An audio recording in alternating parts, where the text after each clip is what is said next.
Hey and welcome to another video here on ComputerCatGaming. And well, if you've seen my previous big video on the Quad, which Hamish, by the way, over at Budget Builds was very nice to shout out. Very cool, thank you. But I'm also happy to announce that the Quad is here once again.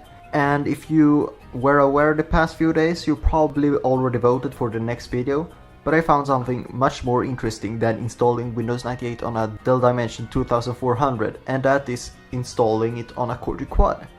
And I've done lots of research for the best and quickest way possible for a stable Windows 98 installation. And so here's the specs. It's an Intel Quad Q8400 with 2.66 GHz and no overclock this time, because I don't want Windows 98 to crash due to stability issues. I also got 512 MB of RAM and the AMD R7 card, which is from Asus. And I'll run the installation from an 80 GB IDE hard drive, because I don't want to mess around with like SATA drivers and stuff.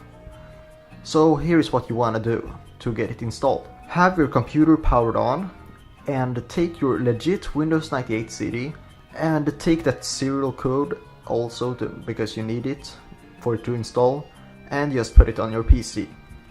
Then press the power button and let it shut down, because you can't really install it when you are already running an operating system.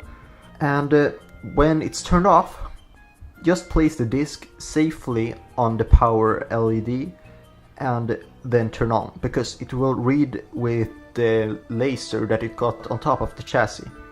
And it's just gonna take a few moments for it to install, and if you're unlucky it can sometimes just not load at all, so just try again. And after a while it should just straight boot into Windows. It could look a bit off because it doesn't really support the hardware, but if you look at the specs you can see, for example, that it doesn't recognize the Quad aspect. It sees it as a Celeron for some reason, and it recognizes all the RAM. The graphics card is a little wonky because I had to use a third-party driver for that. And let's see how it runs some other games that it previously couldn't run due to it running Windows XP and 7 before.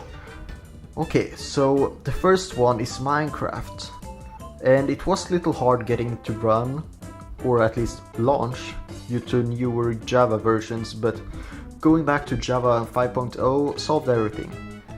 And it got an 2000 FPS average and a 1% low of 98 FPS, which is acceptable, I mean, considering it's running with some shaders, but it's kinda playable. But at least don't blow up TNTs, because due to the single-threaded nature of Windows 98, it crashed the whole system, and now it doesn't work. Thanks for watching.